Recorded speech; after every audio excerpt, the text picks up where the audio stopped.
Você está na TV Com Brasil, a TV comunitária do Brasil.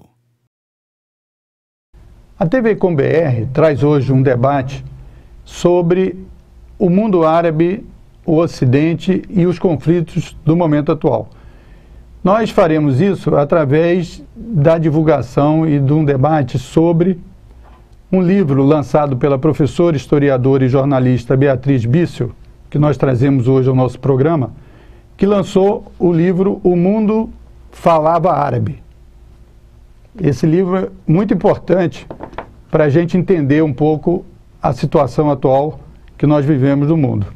Eu queria, em primeiro lugar, agradecer o convite, a aceitação do convite da professora Beatriz, que não gosta de ser chamada muito de professora, mas ela é professora da Universidade Federal Fluminense, né? Não, da Federal do Rio de Janeiro. Da Federal do Rio de Janeiro, jornalista.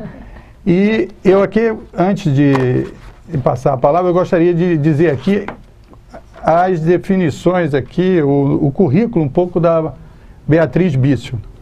Beatriz Bício é doutora em História pela Universidade Federal Fluminense, por isso a minha confusão. Professora adjunta do Departamento de Ciência Política da UFRJ e coordenadora do Núcleo Interdisciplinar de Estudos sobre a África, Ásia e as Relações Sul-Sul. Uruguaia, naturalizada brasileira, atuou como jornalista ao longo de mais de 3 décadas, principalmente como editora e diretora das revistas Caderno do Terceiro Mundo, Ecologia e Desenvolvimento e Revista do Mercosul.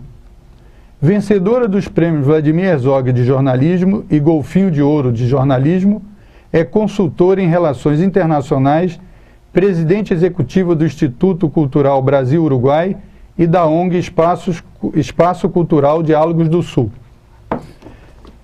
Beatriz, qual foi a motivação de escrever o livro O Mundo Falava Árabe?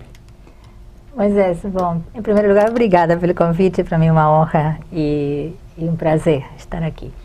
O livro é, na verdade, uma versão adaptada para publicação da minha tese de doutorado. E o objeto de estudo da tese de doutorado são 2 autores árabes do século XIV. Ibn Khaldun, árabes eu diria muçulmanos, porque um deles era berber, não exatamente árabe. Ibn Khaldun, historiador, e Ibn Battuta, esse que é berber, um grande viajante, que viajou mais do que Marco Polo. Agora, por que eu chego a eles? Na verdade, aí está Caderno do Terceiro Mundo, a minha atuação como jornalista. Eu cobri muito Oriente Médio e África também, né, nos meus anos de jornalista. E sempre tive a impressão, estando lá nessas regiões, de que para entender em profundidade essa cultura, essa civilização, o Islã, era necessário não somente o que a gente fazia, e fazíamos com extrema responsabilidade, que era nos prepararmos para cada viagem, escolher muito bem os roteiros, as personalidades com as quais nós falaríamos e entrevistaríamos, mas seria necessário, naquele momento eu não tinha condições, mas seria necessário assim, um mergulho mais dedicado, né, a essa cultura. E tu sabes que a vida é muito contraditória. Num momento, por um lado, muito doloroso, porque foi quando eu tive que fechar a editora, deixar de editar essa revista a qual eu tinha dedicado um longo período da minha vida, e foi muito doloroso mesmo esse período. Foi quando eu decidi, bom, eu vou me renovar de alguma forma, vou tentar me refazer dessa fase difícil, e foi quando eu decidi fazer o doutorado. E eu digo, então, chegou a hora, eu vou mergulhar no Islã, vou mergulhar na cultura islâmica. E a primeira escolha foi do Ibn Khaldun, desse historiador, nascido na Tunísia atual, no século XIV, porque eu tinha perguntado muitas vezes nas minhas viagens, e também algumas pessoas que são estudiosas do tema, qual seria assim um clássico que, se eu quisesse em algum momento estudar essa civilização, teria que conhecer. E 90% das respostas incluíam, entre outros muitos nomes, uma cultura, uma civilização que tem uma produção fantástica, mas entre outros nomes aparecia Ibn Khaldun. E a segunda personalidade, Ibn Battuta, foi a minha orientadora na época do doutorado, a professora Vânia Frois, que sugeriu, e foi muito feliz essa sugestão, fazer uma espécie de diálogo entre a obra de um historiador, de um erudito, e a obra de um viajante. E esses dois olhares, eles são praticamente contemporâneos, são umas 2 décadas de diferença entre um e outro, mas os dois do século XIV, os dois muçulmanos, né, os dois nascidos no Maghreb. E foi muito feliz essa sugestão, porque quando eu comparava as duas obras, eu via que havia muitos pontos em comum, havia especificidades, aí eu acho que deu uma riqueza interessante. O que mais me chamou a atenção, eu recebi esse livro como presente.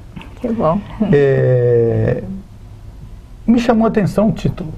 Eu achei que o título é uma certa... É muito impactante. O mundo falava árabe, então essa visão toda que os nossos telespectadores, em geral, as pessoas têm da mídia, que é o que faz um pouco a circulação das informações, etc., é uma posição meio depreciativa sobre o mundo árabe e tal. E esse livro, ao ter o título O Mundo Falava Árabe, isso dá uma importância a esse tema e a essa... é como se fosse sacudir assim, as pessoas para entrar no tema. Então, por que você escolheu esse título? Então foi uma escolha adequada. Bom, primeiro é um título de jornalista, né? Aí surgiu o veio jornalístico de novo, né? Não estava tão aposentada como jornalista quando escolhi o título. Na verdade, o título original é aquele título de acadêmico, era impossível um livro com aquele título acadêmico. Então, a editora Civilização Brasileira me disse, bom, tu tens que mudar esse título aqui, que não serve para um livro, põe um título que o público possa, enfim, entender. E aí surgiu O Mundo Falava Árabe, porque é absolutamente verdadeiro. Eu não forcei a barra quando eu disse isso. O mundo falava árabe durante muitos séculos. Era a língua franca, era o nosso inglês de hoje, a língua com a qual se entendiam as populações, pelo menos, digamos assim, as populações que viajavam, mas na verdade a viagem fazia parte de uma cultura de viajantes, por causa da peregrinação a Meca, como uma das obrigações do muçulmano, né? Então, o fato de viajar fazia parte da experiência praticamente de vida de toda essa imensa massa durante séculos. E o que realmente, como tu colocaste, muitas vezes agora, particularmente nesse momento, se deixa de lado, se oculta, e eu acredito que não seja por acaso, né? É que os árabes foram os fundadores de uma civilização, de um império, que durante muitos séculos, a partir do século VIII e até o século XIII, XIV, com fragmentações em algum momento, vai se estender desde o Oceano Atlântico, na Península Ibérica. A Península Ibérica teve uma presença muçulmana de 7 séculos e meio, né? Os mouros, né? E o ano em que o último reino muçulmano é conquistado pelos reis católicos, aqueles mesmos reis católicos, Isabel de Castela e tal, que financiam a viagem de Colombo, o último reino muçulmano na Península Ibérica é conquistado pelos reis católicos em 1492.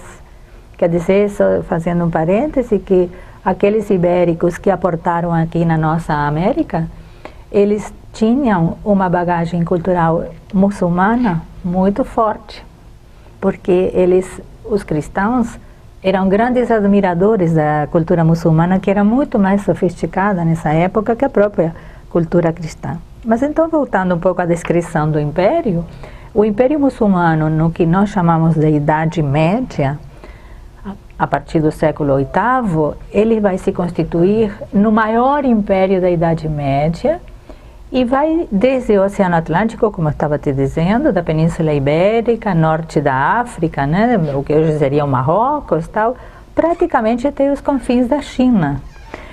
Não havia nenhum outro império tão importante nesse momento histórico, salvo no Extremo Oriente e a China.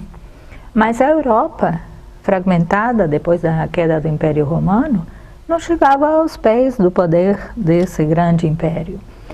E quem naquele momento quisesse se deslocar, como acontecia, de um extremo a outro do império, ou dentro desse império, ou mesmo nos vínculos entre a Europa e esse enorme e vasto mundo, em que língua o faria, para se entender? Em árabe. Árabe era a língua erudita da época. Então, esse título reflete uma realidade que muitas vezes desconhecemos e que hoje em dia, por causa de toda uma, enfim, uma política, se se quer, imperialista mesmo, de algumas potências ocidentais, que são as que majoritariamente controlam a mídia, né?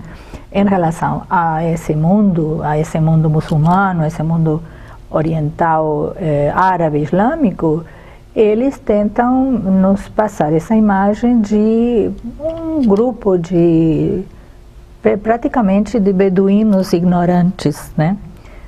Quando na verdade, se a gente for para a história, a civilização islâmica inclusive foi extremamente decisiva para que a própria Europa passasse da Idade Média, que não é evidentemente hoje mais reconhecida como aquela Idade das Trevas, né? Já há todo um revisionismo histórico que deita uma luz, né, diferente sobre a Idade Média, mas mesmo assim, enfim, não teria havido a Renascença e depois o Iluminismo, né, e as outras etapas pelas quais passa a Europa Ocidental, inclusive depois já para assumir a sua hegemonia, não fosse todo o trabalho de séculos dos árabes que, cientes de que, ao conquistar aquele enorme império, eles estavam praticamente em poder do maior legado civilizatório que tinham eles tinham conquistado a antiga Pérsia, brilhante civilização, tinham conquistado grande parte da Índia, outra brilhante civilização, o norte da África, o Império Bizantino, antigo Império Romano de Oriente, e aí o legado grego da Antiguidade Clássica. E o que eles vão fazer com todo esse conhecimento que agora, nesse momento histórico, eles dominavam, eles controlavam, no melhor dos sentidos, porque foi um império onde houve uma grande tolerância religiosa, que essa é outra questão muito ocultada. Eles traduziram durante 2 séculos. Eles passam exatamente o contrário, né? Da intolerância. Da intolerância. Quando era exatamente uma inverdade histórica. Havia um estatuto especial para judeus e para cristãos, em todos os espaços controlados pelos muçulmanos, com liberdade de culto, liberdade de utilização da língua, liberdade inclusive da escolha das suas autoridades. Muito poucos momentos ao longo desse período tão extenso da história em que o Islã foi dominante, houve problemas de convívio entre essas comunidades. Mas o que fizeram então os árabes e depois as populações que foram islamizadas por eles com esse saber de tantas civilizações? Eles traduziram durante 2 séculos, como mínimo, como um empreendimento de Estado, financiado pelo Estado, obras as mais diversas que estavam em grego, que estavam em sânscrito, que estavam em aramaico, enfim, em persa, para o árabe. E fizeram daí uma explosão de saber. Foram os primeiros a construir universidades. As mais antigas universidades do mundo são universidades fundadas pelos árabes. Hoje em dia, a universidade mais antiga do mundo em funcionamento ininterrupto ao longo dos séculos é a Universidade Al-Azhar, do Cairo, no Egito. E essas traduções das obras gregas, particularmente, ao árabe, vão chegar através da Península Ibérica, quando são os reinos cristãos os que conquistam as terras muçulmanas e se encontram com essas bibliotecas fantásticas. Essas traduções vão ser vertidas para o latim e vertidas para as línguas vernáculas e vão chegar a impactar o pensamento na Europa. Esse é o percurso fantástico, né? Inclusive do saber, do conhecimento humano, né? Onde os árabes são fundamentais. Então, é uma tentativa, isso é uma tentativa um pouco de apagar a própria realidade histórica para se implantar uma outra visão das novas gerações. Então eu gostaria que você fala sobre essa distorção, né, quer dizer, da sociedade. Então, como isso se expressa assim, mais objetivamente, seja na mídia, seja nas coberturas, seja nos debates e tal, essa distorção, né, quer dizer, da cultura árabe? Tu sabe que do árabe, se tu perguntas a uma pessoa popular, que imagem tu tens dos árabes? Possivelmente ele vai te dizer, eles são terroristas. Ou vai te dizer, tem aqueles ricos do Golfo lá, que andam com aqueles vestes todas sofisticadas, tal, andam esbanjando dinheiro, tal. Eles são riquíssimos, vivem do petróleo, tal. Todos os estereótipos, sobre a questão da mulher, né, também. Daí, então, da mulher, tu tocaste um tema, todo mundo, são opressivos com as mulheres. E, na verdade, de tudo isso pode ser que haja uma ponta de um iceberg de verdade. Existem alguns que, como os talibãs, né, do Afeganistão, têm uma visão sobre a mulher que é a que nos parece que é única no Islã. Sim, existem. Mas se você for pensar que o Islã hoje é uma das religiões que mais cresce no mundo, que tem mais de 1 bilhão de habitantes da Terra que são muçulmanos, e você pensa que esse é um grupo humano pequeno dentro desse oceano de fiéis, né? Você vê que isso não é representativo. Então nós estamos entendendo através de uma mídia que nos induz, é claro, a isso, né? Não é por acaso. Estamos visualizando uma civilização com uma história fantástica, riquíssima e com grande diversidade. Porque não é a mesma coisa o Islã na Indonésia, que nesse momento é demograficamente o país muçulmano mais importante do mundo. Não é a mesma coisa que o Islã na costa ocidental ou oriental da África, ou no Maghreb, ou, enfim, em outras regiões. Há diversidades, né? Há uma unidade na diversidade. E nos é apresentado isso de uma forma esquemática. E, naturalmente, por trás disso há todo um projeto, eu acredito, muito pouco ingênuo, né? Porque na medida que você deturpa uma civilização, e não somente deturpa, denigra, né? Tira dela qualquer valor, então você com muito mais facilidade pode fazer com que as pessoas tolerem uma agressão, né? Sobretudo se você essa agressão a coloca revestida daquilo que ninguém vai ficar contra, de defesa dos direitos humanos. Então, essa é toda... Da não violência, uma série de discursos. Sim, de resgate de populações subjugadas, etc. Então, nós temos que ter muito cuidado, porque muitas vezes podemos estar sendo levados a apoiar uma causa que se nos apresenta como uma boa causa, quando, na verdade, se a gente for despir o belo discurso por trás, há uma ação realmente que aponta no pior dos sentidos, num sentido como o que estamos vendo agora, que, por exemplo, posso te citar o caso da Líbia, né? Ou seja, um país que é destruído para que agora, na reconstrução, estejam ganhando muito dinheiro, empreiteiras vinculadas àqueles mesmos que foram lá, supostamente, ajudar a população do país. Então, é muito perverso o que está acontecendo.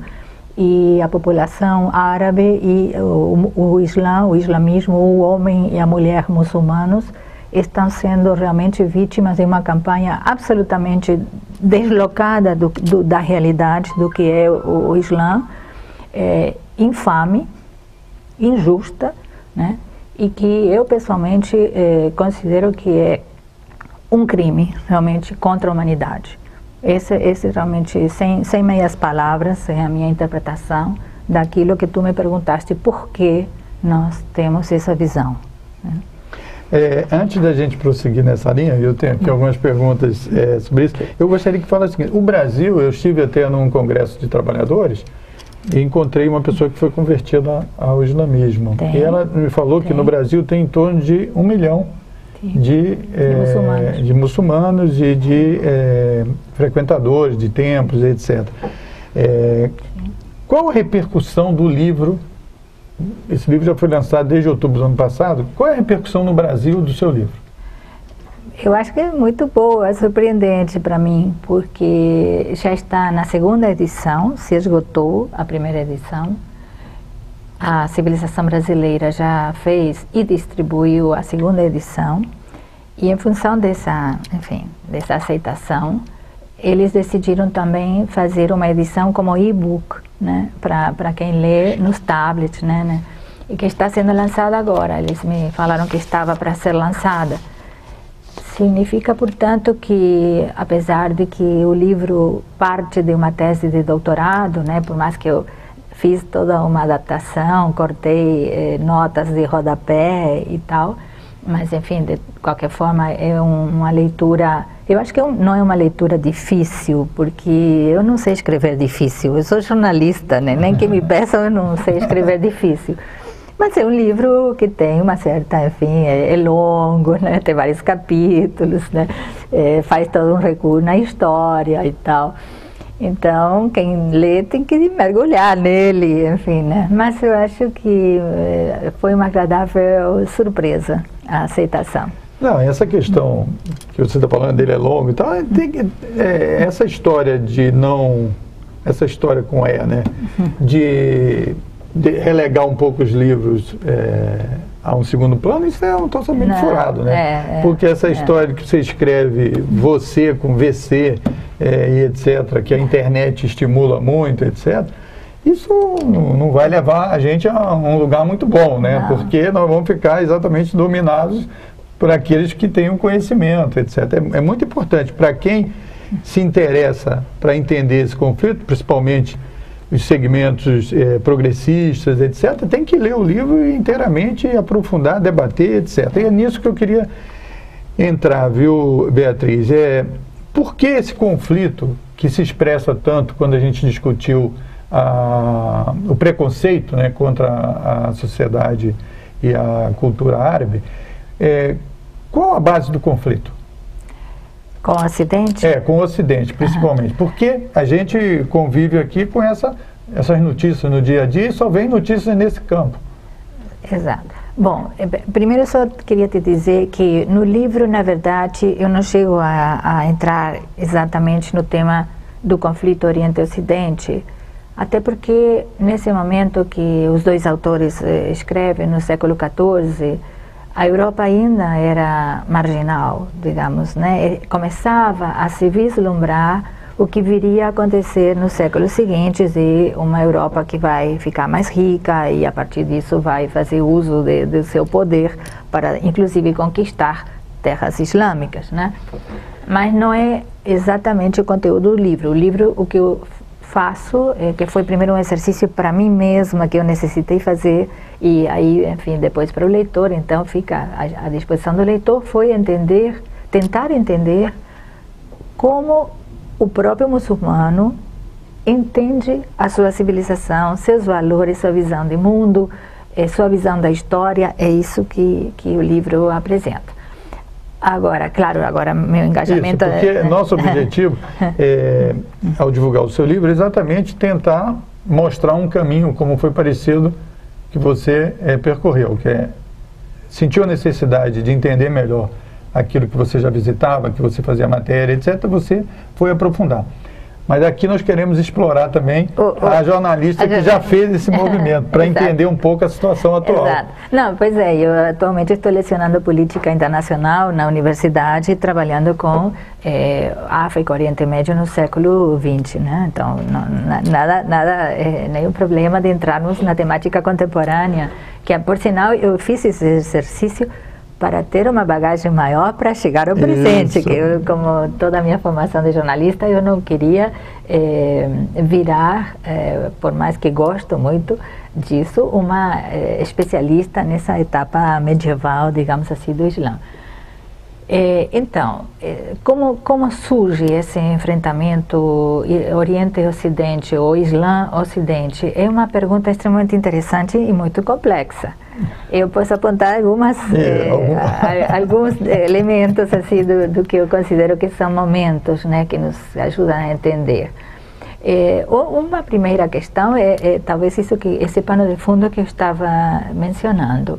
Ou seja, quando o Islã está no seu auge como civilização e como império, né, como força política, militar, de conhecimento, enfim, a Europa, que quando a gente diz Ocidente, a construção desse Ocidente começa na Europa, depois os Estados Unidos já é um herdeiro do que está formado aí, né? Então, Europa fundamental.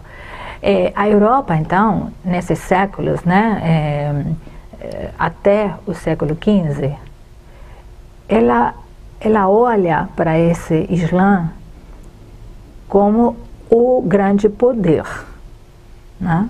Ela ainda é fraca e pequena e fragmentada, pobre ainda, e ela tem uma referência bem próxima, porque está do outro lado do Mediterrâneo e está também, ou seja, todo o outro litoral do Mediterrâneo que não é europeu é o Islã, né? E vai mais além, e vai na Europa, né? Um dos sucessores do grande império medieval islâmico é o Império Otomano, turco-otomano islâmico, né, que chega a colocar um sítio a Viena e que conquista Bizâncio, que transforma no que hoje ainda é Istambul. Ou seja, são os muçulmanos, no caso turco-otomanos, turcos mais islamizados, que colocam um fim ao Império Romano de Ocidente, que perdura até 1453, quando é tomada a antiga Constantinopla pelos turcos, e os turcos mudam o nome para Istambul e estabelecem aí sua capital. Então, voltando, há uma Europa fragmentada politicamente, portanto frágil ainda em termos militares, que tem como grande referência de um adversário ao Islã. Um adversário que, na verdade, a ela tolera como religião quando está dentro de seu território, ou seja, os cristãos que vivem dentro do espaço islâmico têm sua liberdade assegurada. Mas é claro que é uma disputa de poder, né? Ninguém é ingênuo de pensar que não havia uma disputa de poder entre o Islã e a Europa. Havia até porque os turcos estavam também tentando conquistar, inclusive, Viena, então é evidente que havia. Esse é um episódio. Antes disso, antes do Império Otomano, em outra etapa um pouquinho mais recuada do Islã, temos as Cruzadas, né? As Cruzadas é um momento que define também essa questão Oriente e Ocidente, ou Islã, cristandade, o Islã, mundo cristão. Sobretudo para o muçulmano. No mundo muçulmano há digamos assim, uma frustração, eu não saberia exatamente como dizer a palavra, mas o fato de que quando as cruzadas chegam a Jerusalém, e estamos falando lá, século XI, né? Quando os cruzados chegam a Jerusalém, massacram toda a população muçulmana e judia. Os judeus se reúnem numa sinagoga de Jerusalém para resistir à invasão dos cruzados, e a sinagoga é incendiada e morrem lá dentro. E a população muçulmana é passada pelas armas, sem piedade, mulheres, homens, crianças, etc.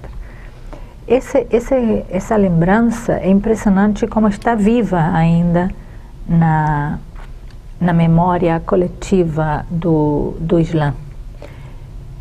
Não se repete isso quando Saladino, o grande herói que retoma Jerusalém para o Islã, conquista Jerusalém. Muitos o instigam. Ele não faz uma revanche. Não. Muitos dos seus próprios comandantes militares o instigam a uma revanche.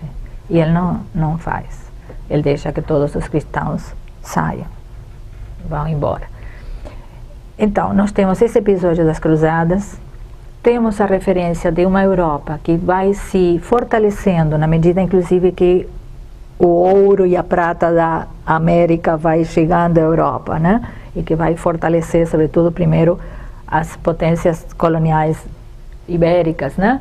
E depois a Inglaterra com a Revolução Industrial e tal. Ou seja, uma Europa que vai se fazendo cada vez mais rica, mais forte, em detrimento de um Islã que ela está conquistando. E tem, por fim, no século XIX e o século XX, a etapa do colonialismo propriamente, quando todo o norte da África, que o norte da África é basicamente o Islã na África, se bem que hoje o Islã também há uma parte da África subsaariana, mas todo o norte da África e todo o Oriente Médio passa a ser colônia, ou protetorado, mas enfim, um estatuto colonial, ou da França ou da Grã-Bretanha. E esse é outro momento que marca também muito profundamente as relações entre esse Oriente Médio e Norte da África, majoritariamente muçulmano, com o Ocidente, né? Então, e temos, eu te diria, como um corolário aí dessa construção dessas incompreensões, né, e frustrações mútuas, a criação do Estado de Israel, que também, com tudo o que tem significado para o mundo árabe e dentro do mundo árabe, em particular para a população palestina, é outro momento muito, muito, enfim, uma mágoa, né? Até hoje um problema sem solução, e o Estado de Israel, evidentemente, só pode existir porque houve um grande apoio do Ocidente, né, a esse projeto sionista. Então, há várias, digamos, possibilidades de análise da construção de o porquê dessa incompreensão que chega em momentos de alguns grupos, pelo menos a um ódio, né, mútuo. E eu acho que a história ajuda a explicar um pouco, mas sobretudo, eu diria, porque a agressividade do Ocidente em relação ao Islã tem sido brutal, né? A incompreensão e a intolerância é uma marca permanente da atitude do mundo cristão, ou, digamos, de alguns segmentos, né? Dos segmentos imperialistas, se você quiser dizer assim, do mundo cristão em relação ao Islã. É um tema complexo. Agora, a importância da gente aprofundar, né, o conhecimento e conhecer um pouco da história desse período que o mundo falava árabe, obviamente, foi você mesma que disse que o interesse seu também para entender melhor esse momento, e nós vivemos uma situação mundial de permanente guerra, né? E, quer dizer, a base da discussão, vamos dizer, nos círculos mais conservadores americanos, que dão base a essa política armamentista americana e recorrente, né, nesses últimos períodos, etc., vários estudos diziam que o conflito do mundo é o conflito com o mundo árabe, né? O choque de civilizações. Isso, né? Exatamente, o choque de civilizações, etc. Agora, isso esconde um pouco o interesse econômico, né? Sem dúvida. Que é essa questão da energia e do petróleo. Vamos dizer, porque no combate das forças mais progressistas, da guerra do Iraque, a guerra no Afeganistão, a tentativa de querer resolver a situação da Palestina, né? Lutando para equacionar aquela situação tão conflituosa, e também, quer dizer, a militarização, quer dizer, que os Estados Unidos fez nos países árabes, na Arábia Saudita, né, quer dizer, em vários outros países, etc. A base disso tem uma questão econômica do petróleo, que com certeza. Como é que você... Não, com certeza. Se todo esse, digamos assim, esse antecedente histórico não tivesse estado, digamos assim, alavancado pela presença das maiores jazidas de petróleo no Oriente Médio, esse esse confronto permanente de qual tu estás falando na região, não seria esse o cenário. Porque, como muito bem tu ressaltaste, a questão energética passa no século XX, e sobretudo na segunda metade do século XX, a se tornar uma questão crucial, chave, né, do mundo em geral, não somente do Ocidente, e estão as maiores jazidas no Oriente Médio. Então, já havia um pano de fundo enfim, uma incompreensão do Ocidente e uma intolerância com relação ao Islã, que vem muito a calhar quando, terminada a Guerra Fria, né, é necessário encontrar uma outra justificativa para o que virá a ser esse cenário de guerra permanente de que tu falas. Então, terminada a Guerra Fria, o comunismo não é mais o adversário principal do Ocidente imperialista, né? Ele está neutralizado, né? Então, levanta-se essa tese do choque de civilizações. Mas não é um choque de civilizações em abstrato, é um choque de Ocidente com a civilização islâmica, de Ocidente com o Islã. E por que essa questão tão enfática com o Islã? Porque é necessário que a gente possa demonizar o Islã para cobrir, né, de fumaça uma agressão que tem, na verdade, por trás uma conquista de petróleo, né? Um projeto imperialista para a região, e que tem sido uma grande tragédia, porque o Ocidente, digamos assim, passando por cima, né? Estados Unidos, vamos falar claramente, Estados Unidos, a partir do Bush pai, né? E depois com Bush filho, e agora, lamentavelmente, com Obama, eles têm se conduzido, né, em relação aos países árabes e ao Islã, né, com uma prepotência, com uma arrogância, né, e com um uso de mídia que neutraliza qualquer possibilidade de reação. Não qualquer possibilidade, tem havido reações, mas enfim, de uma grande reação de opinião pública eles conseguem neutralizar, porque eles estão realmente necessitando a questão do petróleo, que hoje já se sabe que o pico, né, de produção das jazidas de petróleo no mundo já foi atingido e estamos num período decrescente. Então, a avidez, né, sobretudo dos Estados Unidos, por petróleo é, nesse momento, assim, praticamente a força motriz da sua política externa. E não há limites para essa necessidade que eles têm de se apropriar, né, desse elemento vital para seu desenvolvimento, para a manutenção da sua máquina, inclusive dessa máquina de guerra. Então, tal qual o que tu colocas, ou seja, hoje em dia, leia-se petróleo como uma das questões centrais desse confronto, sem nenhuma dúvida, né? Agora, a política externa americana desse confronto, que tem a base do petróleo, a gente viu lá no Afeganistão, no Iraque, né, quer dizer, eles queriam passar uns oleodutos e aí fazem a guerra para depois entregar as empresas, etc. Mas eles também se comportam, digamos, a Arábia Saudita, na medida que é um consórcio com os americanos, ali daquela camada dirigente, eles se comportam diferente, né? Quando, digamos, o Saddam Hussein, através de uma política do governo do Iraque, passou a ter uma posição mais autônoma com relação ao que fazia o dirigente anterior, o Reza Pahlavi, etc., eles mudam a atitude, não é isso? Sem dúvida. Eu entrevistei Saddam Hussein 3 vezes. A primeira vez em Havana, 2 vezes em Bagdá, como tantos outros dirigentes árabes, Yasser Arafat e outros, né? Mas particularmente falando do Iraque.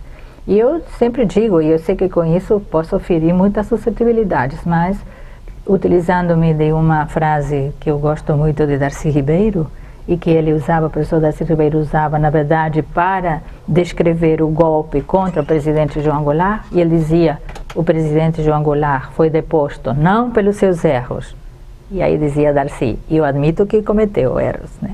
Mas só ele foi deposto pelos grandes acertos dele.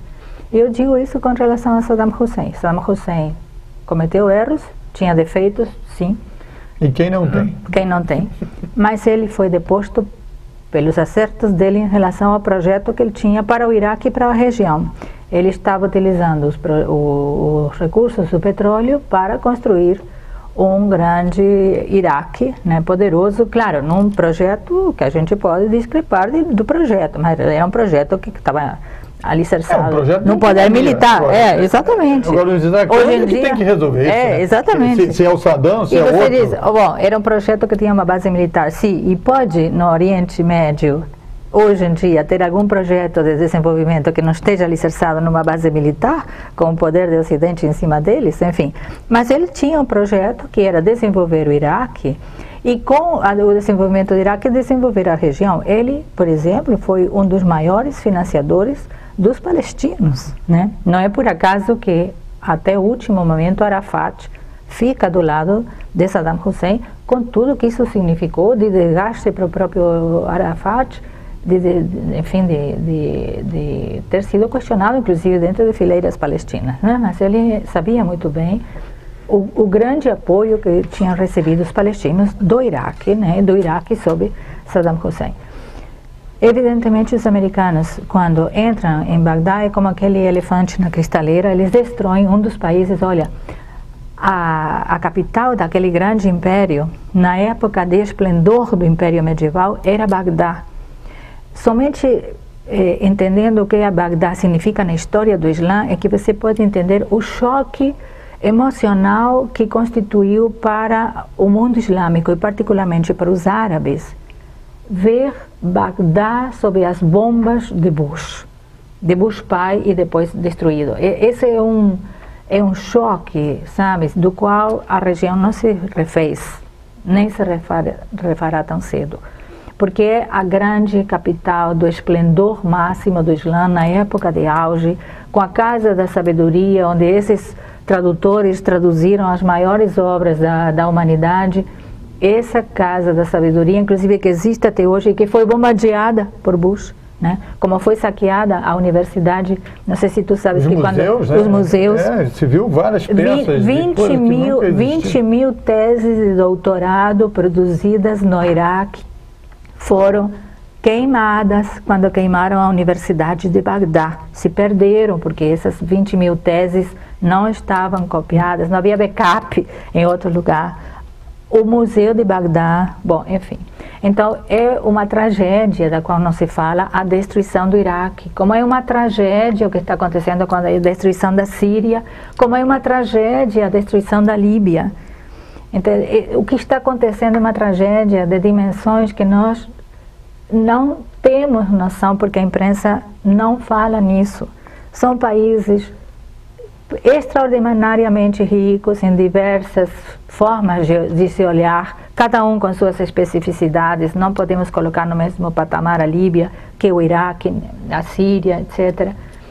Mas são países de tradições milenares, de uma cultura extremamente sofisticada, onde se perdem bibliotecas, se perde cultura, se perde produção de saber, se perdem vidas humanas, que em última instância é o que mais interessa, e parece que como que nada, né? E ainda por cima as grandes empresas multinacionais americanas indo lá se enriquecer, os mercenários indo lá se enriquecer. Hoje em dia está terceirizada a guerra, né? Que vão lá mercenários a se colocar ao melhor postor. É muito triste e revoltante, né, assistir a tudo isso. Mas, olha, eu acho que nós estamos assistindo a uma reviravolta. Essas primaveras, né, isso, que eu estão gostaria por exatamente de ouvi-la, aproveitar aqui e explorar mais um pouquinho o seu conhecimento, a sua experiência. Qual a visão sobre a primavera, a chamada primavera árabe? Há primaveras e primaveras, isso, tem né? Vários países, as suas realidades são diferentes. Vamos dizer, o Egito. O Egito, eu acho que está num processo muito interessante, extremamente interessante.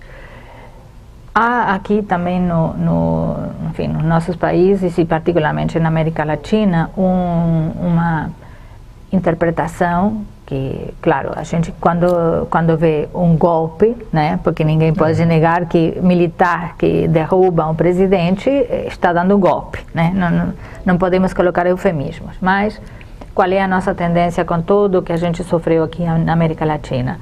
Nós imediatamente assimilamos depois disso, vem tortura, vem falta de possibilidade de ir para as ruas e se expressar livremente, cerceamento de todo tipo de liberdades, enfim, foi o que nós vivemos aqui. A nossa experiência histórica nos leva a extrapolar essa experiência para o caso do Egito. Não é bem assim. As organizações não governamentais, os sindicatos, os grupos de estudantes, tudo o que significa movimento social, essa efervescência que levou milhões para as ruas e que continua a levar milhões para as ruas, essa efervescência nos mostra que não foi um golpe de Estado ao estilo das ditaduras latino-americanas. Estamos cometendo um erro de avaliação se extrapolarmos o que aconteceu aqui com o que está acontecendo lá. Na verdade, é claro, ninguém sabe o que vai acontecer, mas havia 22 milhões de assinaturas recolhidas, inclusive com o movimento de rua, exigindo a saída de Mursi, do presidente da Fraternidade Muçulmana, porque ele se afastou de todos os compromissos que tinha assumido com as ruas e que tinha assumido inclusive com os próprios militares. Então, quer dizer, no fundo, poderia ser, para melhor entender, que o Mursi estava dando um contra-golpe. Ele estava levando. E ele foi instado a sair. Exato. Isso, inclusive, há poucos dias eu promovi na universidade, no IFIX, um debate com um professor que chegou do Cairo, que vive no Cairo, que inclusive está estudando os movimentos sociais do Egito, e ele nos contava que esses 22 milhões de assinaturas foi o dobro, primeiro, da votação do Mursi, né? Ou seja, o dobro de egípcios se manifestaram contra Mursi, contra esse presidente, só que, por exemplo, ao contrário do que aconteceu aqui com o impeachment de Collor, né, que podemos traçar um paralelo, porque Collor também foi o primeiro presidente eleito depois de um período militar, de golpe militar, né? Vem a primeira eleição, surge Collor e o povo não considera que ele está dentro do que estava previsto para ele fazer, vai ao impeachment e cai. No Egito, o primeiro presidente Mursi não podia cair por um impeachment do Congresso, simplesmente porque o Congresso tinha sido dissolvido por causa das medidas que ele tinha tomado. Então não havia Congresso para dar um impeachment no presidente. Então os militares acolhem esse pedido da rua de separar o presidente. E nomeiam um governo de transição. Agora, a pergunta, e será que os militares vão respeitar as ruas e não vão encontrar alguma justificativa para permanecer no poder? Sempre a situação está aberta. Sempre é possível, aberta, né? Mas justamente, exatamente essa foi a questão que o professor colocou, que eu achei extremamente importante, como dado fundamental para a análise. Sim, eles poderão fazer, mas terão que estar dispostos a um banho de sangue, porque o povo na rua não vai sair da rua. Não, se você que é entendido aqui na América do Sul, né, na América Latina em geral, o que aconteceu depois do Menem, quantos governos argentinos caíram logo depois, certo? Antes de acabar os seus mandatos, porque estava uma convulsão, uma situação de convulsão. Não permitia a estabilização, né? Nenhuma estabilidade. E esse é o quadro que está lá. Então é extremamente rico isso, porque você vê, estão sendo delineadas formas de luta e formas de canalizar as demandas que surpreende, não estão no modelito, né? Está sendo criado alguma coisa de novo. Por isso vamos descartar a priori? Eu acho que não, justamente essa é uma das riquezas desse processo que está acontecendo no mundo árabe e que, olha, o Egito é uma caixa de ressonância histórica no mundo árabe. O que acontece no Egito tem repercussões extraordinariamente importantes em toda a região. Então, eu sou bastante otimista em relação ao que está acontecendo na região. Conheço bastante das minhas coberturas como jornalista esse povo árabe, né? Admiro profundamente, né? Acho que é uma cultura rica, da qual nós temos muito a aprender, né?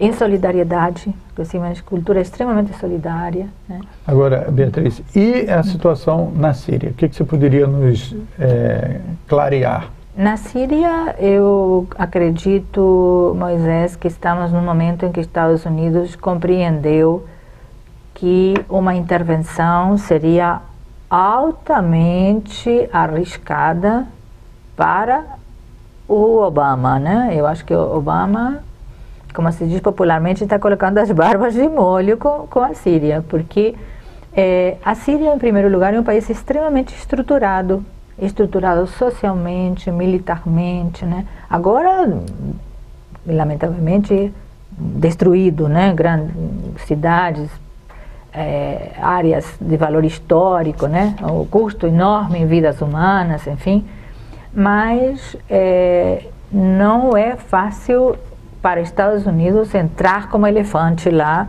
e achar que vai comandar a situação. Eles estão vendo que a situação não é essa. Então eu confio, o que sempre confio que tem que ser o que acontece em qualquer país, que a soberania do país, primeiro, seja respeitada, e segundo, que se dê à população a possibilidade de dialogar, porque estava em curso um processo de diálogo com o governo quando os Estados Unidos começou a interferir, Estados Unidos e seus aliados da OTAN, fundamentalmente a Grã-Bretanha. Que aí virou muito negócio de mercenários também, né? Exatamente, então, começaram a alimentar com armas, alimentar com financiamento e tal, grupos que incluíam desde a Al-Qaeda, né, desde o terror, né, de Al-Qaeda, até tudo que você possa incorporar de mercenários que estavam lá dentro daquilo que se chamou os rebeldes sírios. Meu Deus, imagina se por um momento pudéssemos pensar que esse grupo chega ao poder, o que vai acontecer? O que podemos esperar?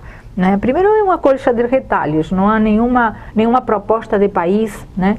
Mais ou menos o que aconteceu na Líbia. Na Líbia, exatamente. Estamos aí com o espelho da Líbia. E anteriormente, na Iugoslávia, né? Eles dividiram exatamente um objetivo, a menos que seja esse, de botar um pedacinho para cada um, porque fica mais fácil você dominar, né? Sim. Você divide destrói, o país a né, 5, 6 países mais importantes, né? Mas, enfim, eu gostaria de responder assim muito sucintamente. Acredito que a Síria entrou num outro momento e que acredito e confio, né, também, e que haverá a possibilidade de um desfecho que os sírios conduzam, né, e não uma interferência ocidental, como tem sido a norma desse último conflito que estamos assistindo. Nós ainda temos alguns minutinhos, viu, Beatriz? Eu queria que você... e sobre a situação da Palestina? Você falou do Arafat, e como você vislumbra aí alguma... Porque isso já tem muito tempo. Olha, né? Esse sofrimento do povo palestino também é um tema que, com tudo que está acontecendo em redor, né, a Síria, a destruição do Iraque, depois, enfim, Líbia e tal, passou como que a um segundo plano. Mas o sofrimento dessa população está aí, não está em segundo plano, né? E o impasse continua. O impasse continua porque Israel, como vem acontecendo já desde que esses governos de direita passaram a dominar, né, a política israelense, não está nem aí para qualquer possibilidade de ouvir um aconselhamento, né, ou de ceder a pressões, às vezes mais fortes, né, de Ocidente. Pressões, por sinal, que nunca são tão fortes ao ponto de constituir num bloqueio de armas ou de assistência militar. Nunca se chegou a isso. Eram sempre pressões em termos mais diplomáticos, né? Mas Israel não dá ouvidos, esse governo de Netanyahu não dá ouvidos, não quer realmente ceder 1 milímetro na política de contínuas destruições de áreas de terra palestina, como vem acontecendo sistematicamente em Jerusalém e também na Cisjordânia, continuação da política de assentamentos israelenses em território palestino na Cisjordânia, e sem falar nos ataques sistemáticos à população em Gaza, né, sob o pretexto de que estaria sendo revidada uma agressão, etc, etc, etc, né? A situação da Palestina está num impasse, um impasse que significa alto custo social. A situação dos jovens palestinos é realmente trágica, não há expectativa a curto prazo de uma mudança. E aí a comunidade internacional está acomodada. Está acomodada, não está, do meu ponto de vista, não está cumprindo minimamente o papel de levar, de obrigar mesmo, através de sanções, porque Israel está desrespeitando há anos toda a jurisprudência internacional sem nenhuma sanção. Nós estamos chegando ao final do nosso programa. O mundo falava árabe. Isso aqui é um instrumento importante para se ter conhecimento de toda essa realidade aqui que a Beatriz nos trouxe. E eu gostaria de encerrar, Beatriz. Você, no final do livro, você diz que demonstra uma certa preocupação se o mundo perdeu a capacidade de pensar numa sociedade mais humana, mais fraterna, etc. E você cita um sonho. Nós temos ainda uns 3 minutos ainda, se você pudesse falar um pouco para a gente encerrar, já agradecendo mais uma vez a sua presença aqui.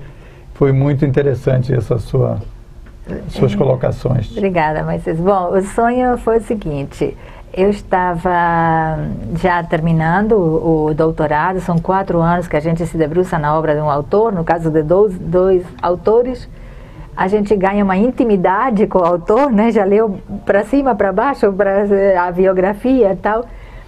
E num momento, um dos autores, Ibn Khaldun, o historiador, nascido na Tunísia, né? Um homem brilhante que por primeira vez pensa a sociedade, ele é reconhecido no mundo árabe-islâmico como realmente um precursor da moderna sociologia, da moderna antropologia, etc.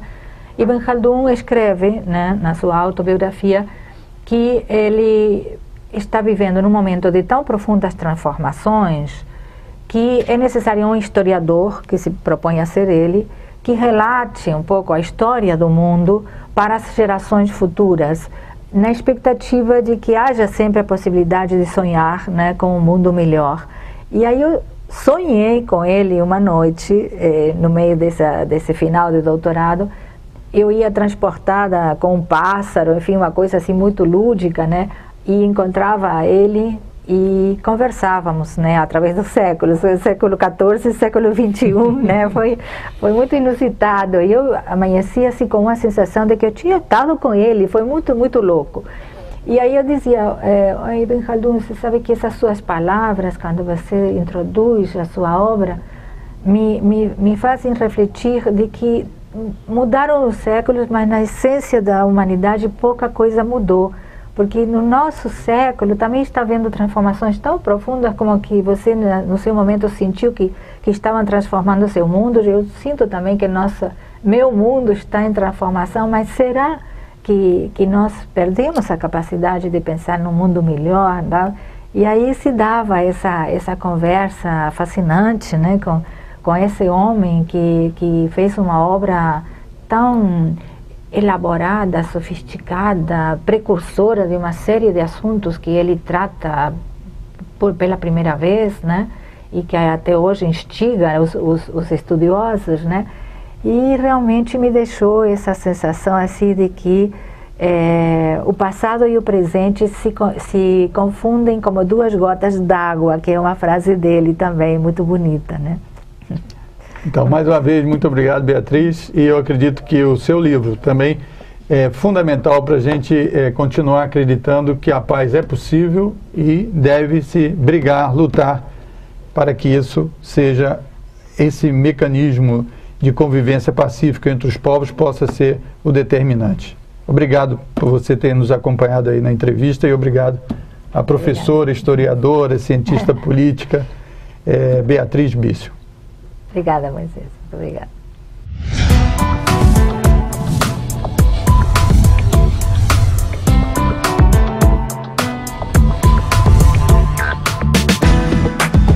Você está na TV Com Brasil, a TV comunitária do Brasil.